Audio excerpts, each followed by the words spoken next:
এবারের যে সিচুয়েশন, হিন্দুরা আদিবাসীরা অনেক আগে সরে গেছিলেন, এবারে মুসলিমরাও সরে গেছে। সেটা তারা বিজেপিকে দেবেন কিনা জানি না, কিন্তু অনেকেই হুমায়ুন মিম নৌসাদের দিকে ঝুঁকেছেন। এটা আপনাদের ওদের সভা সমিতি এবং ওরা উগ্র যে ধর্মীয় ক্যাম্পেনও স্ট্রেটলি করছে হুমায়ুন কবিররা, নওশাদ সিদ্দিকীরা, ওয়াইসি পার্টি মিমরা। এখন মমতা ব্যানার্জি মানে গায়ের কথায় বলে না, জাল আর গামছা দুটাই গেছে।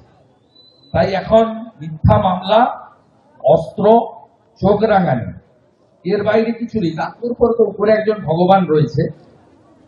আমরা উড়িষ্যার পার্শ্ববর্তী এলাকায় থাকি, মেদিনীপুরে। উড়িয়া ভাষাতে বলা হয়, পুরী জগন্নাথ দেব বলেন যে চোখা আঁকু সব দেখেছি, অর্থাৎ প্রভু সব দেখছেন। তাই উনি এই প্রথমবার 15 বছরে গাড়ি ঘুরিয়ে নিয়ে মারছুট, চাচা আপন প্রাণ বাঁচা, এই প্রথমবার পালিয়েছে, ছুটে পালিয়েছে। বাংলায় চাকরি প্রার্থীরা, আমি বলবো এটা ভগবানের জয়।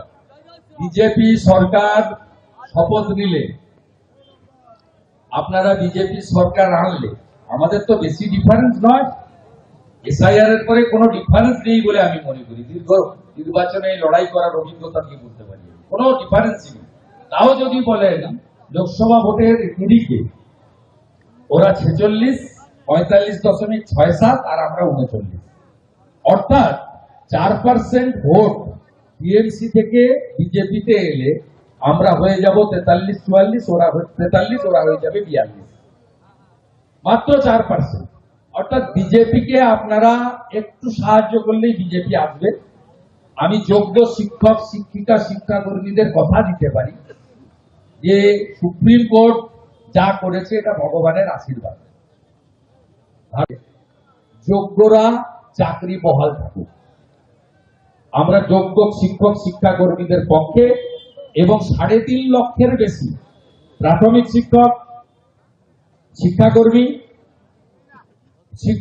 উচ্চ মাধ্যমিক, মাধ্যমিক শিক্ষক, শিক্ষাকর্মী এবং কলেজের অধ্যাপক, অধ্যাপিকা এবং প্রিন্সিপাল, মোট 3,60,000-এর কাছাকাছি ভ্যাকেন্সি আছে।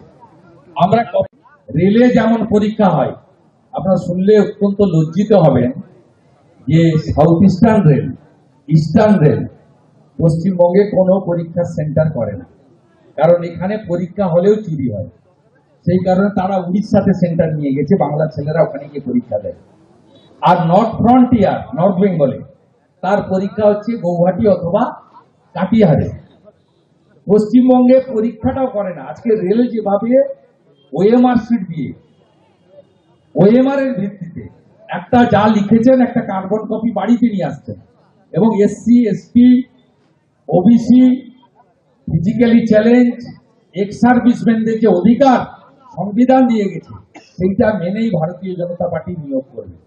তাই আজকের সুপ্রিম কোর্টের রায় আমি মনে করি ভারতীয় জনতা পার্টির আগামী দিনের সরকারকে একটা সুযোগ করে দিল, যাতে তারা যোগ্যদের তালিকা সুপ্রিম কোর্টে পৌঁছে দিতে পারে, আর বাকি ভ্যাকেন্সিতে মেধা অনুযায়ী স্বচ্ছতার সঙ্গে পরীক্ষা করতে পারে। উনি যারা ওখানে বসে শুনছেন তারাও জানেন যে উনি মিথ্যা ছাড়া সত্যি বলেন না। উনি একটাও সত্যি কথা বলেন না, এটা সবাই বলে। কেউ সামনে বলতে পারেন না, অনেক কিছু থাকে, কিন্তু বেরিয়ে এসে সবাই বলেন যে, আমি আপনাদেরকে আগেও বলেছি, এখনো বলছি, নজরুল মঞ্চে প্রথম মিথ্যাশ্রী পুরস্কারটা মমতা ব্যানার্জি পাবে, সেটা বিজেপি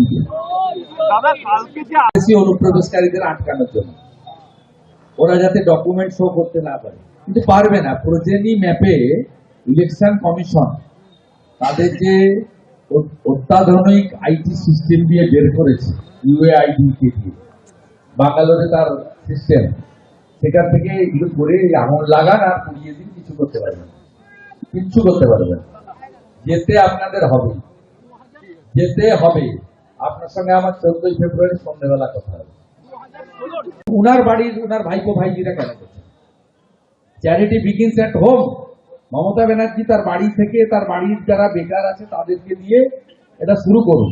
উনার মামার মেয়ে না ছিল, ওই যে কিন্নাহারে যার চাকরি গেছে, কিন্নাহার না আমাদের কুসুমবালা, তার যে চাকরি গেছে নন টিচিং এ, ওকে দিয়ে শুরু করবি না, ঘুগনিটাই করুক লেটেস্ট। 1,000 টাকা আমি ধ্রুব সাহাকে 1,000 টাকা দিয়ে যাচ্ছি, ওনার মামার বাড়িতে গিয়ে